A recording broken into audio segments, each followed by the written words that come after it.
New regional order. Saleem Safi. मेहनत America ने की थी, लेकिन फल चीन ने अपनी झोली में समेट लिया।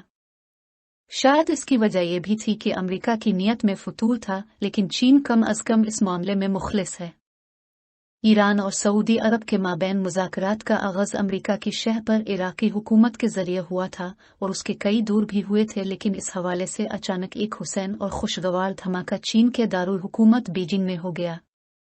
6 मार्च 2023 को बीजिंग में चीन की सालसी में सऊदी अरब और ईरान के अहम ओहदेदारों ने सिफारती ताल्लुकात के साथ साथ साबिक़ मुआहदों की तजदीद पर रज़ामंदी ज़ाहिर कर दी।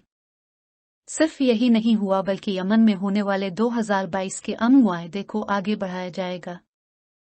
ईरान सऊदी अरब में हौसी बागियों को भेजने और उनके मिसाइल हमले करने के सिलसिले को रोकेगा। जीसीसी ममालिक के साथ ईरान की तिजारत बढ़ाई जाएगी, जबकि रीजनल सिक्योरिटी फ्रेमवर्क बनाने के लिए मुज़ाकरात का आगाज़ होगा और इस अमल की निगरानी और सालसी चीन करेगा।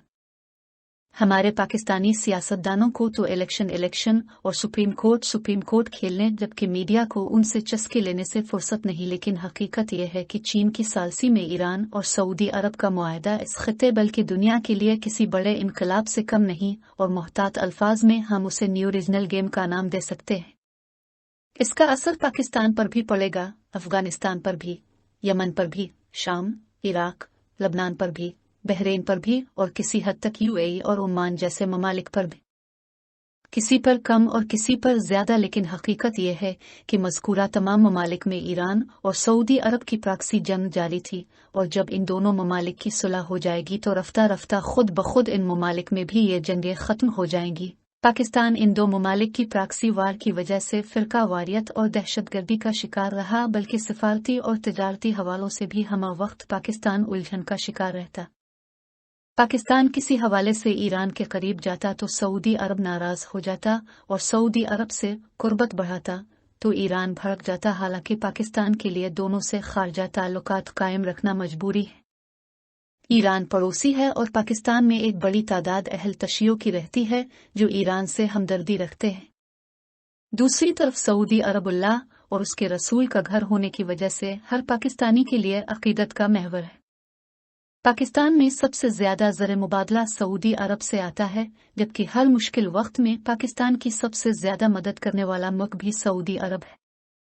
यूं अगर इन दोनों मुल्कों की सुलह हो जाए तो पाकिस्तान इस उलझन से निकल जाएगा। इसी तरह इन दोनों ममालिक ने एक तवील अरसा तक अफगानिस्तान में भी प्रॉक्सी वार लड़ी है, और जाहिर है कि अफगानिस्तान के हालात से भी पाकिस्तान बराह रास्त मुतासिर होता है। इसी तरह अगर शाम, लबनान और यमन में एक मुसलमान के हाथों दूसरा मुसलमान मरता रहा तो इसमें भी एक अहम आमिल ईरान और सऊदी अरब की प्रॉक्सी वार थी। बल्कि इराक में भी शायद अमरीकी कब्जे के दौरान इतने इराकी नहीं मरे थे जितने के बाद में फिरका वाराना जंगों में मरे, और जाहिर है कि इसका एक अहम आमिल भी यही था कि ईरान इराक में अपना असर व सुख बढ़ाना चाहता था, जबकि सऊदी अरब अपना। अब इंशाअल्लाह मज़कूरा अरब ममालिक भी अमन की तरफ बढ़ेंगे और फ़िक़ही बुनियादों पर या प्रो ईरान और प्रो सऊदी अरब की बुनियाद पर एक दूसरे से लड़ने की बजाय तिजारत और तरक्की के मैदान में मुकाबले की राह हमवार होगी। एक और अहम नतीजा ये निकलेगा कि अब अमेरिका की ईरान और सऊदी अरब को ब्लैकमेल करने की सलाहियत मज़ीद कम हो जाएगी, क्योंकि ईरान का खौफ दिलाकर अमेरिका अरब ममालिक को अपना असलहा बेचता, उनके तेल के ज़खायर पर कंट्रोल हासिल करता और अपनी मनमानियां करता रहा। और दूसरी तरफ ईरान को इतना खौफ अमेरिका का नहीं था जितना कि अरब ममालिक का था, इसलिए इसके ज़्यादातर वसाइल अमेरिका के खिलाफ इस्तेमाल होने की बजाय मुसलमान ममालिक में अपनी प्रॉक्सी को मुसल्ला करने और दीगर हवालों से इमदाद देने पर खर्च होते रहे। अरब ममालिक की इसराइल के साथ ताल्लुकात की बहाली के अमल ने ईरान के खौफ को मज़ीद बढ़ा दिया था, क्योंकि उसे खौफ था कि यह इत्तेहाद इसके खिलाफ बन रहा है। मेरा अंदाज़ा है कि इसराइल के साथ अरब ममालिक के ताल्लुकात की बेहतरी का अमल बदस्तूर जारी रहेगा, लेकिन अब इसकी बुनियाद ईरान का मुकाबला नहीं बल्कि बाहमी बका और तिजारत पर होगी। जो मुस्बत पेशरफ्त हुई है इसका क्रेडिट सऊदी अरब की क़यादत यानी शाह सलमान और क्राउन प्रिंस मोहम्मद बिन सलमान और फिर ईरानी क़यादत को जाता है कि उन्होंने नए ज़मीनी हक़ाइक़ को तस्लीम किया और ये जान गए कि बाहमी दुश्मनी से दोनों फरीकों को नुकसान हो रहा है। लेकिन इस हवाले से चीनी क़यादत की बसीरत को भी दाद दिए बगैर नहीं रहा जा सकता।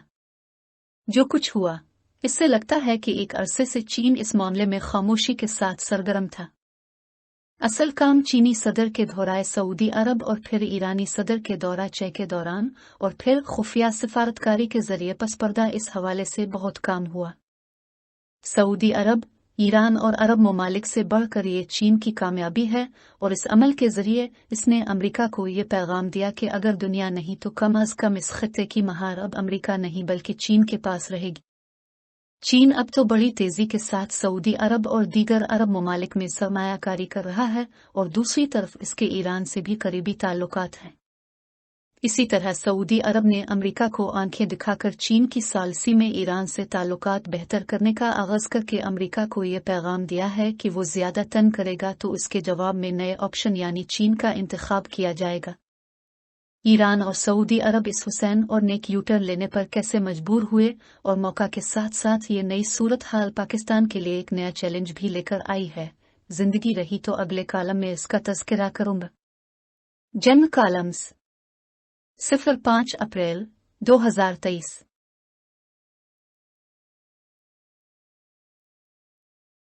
For more videos, subscribe our channel. Dawn Vocabulary. YouTube.com/@dawnvocabulary. Like, subscribe, share and comments.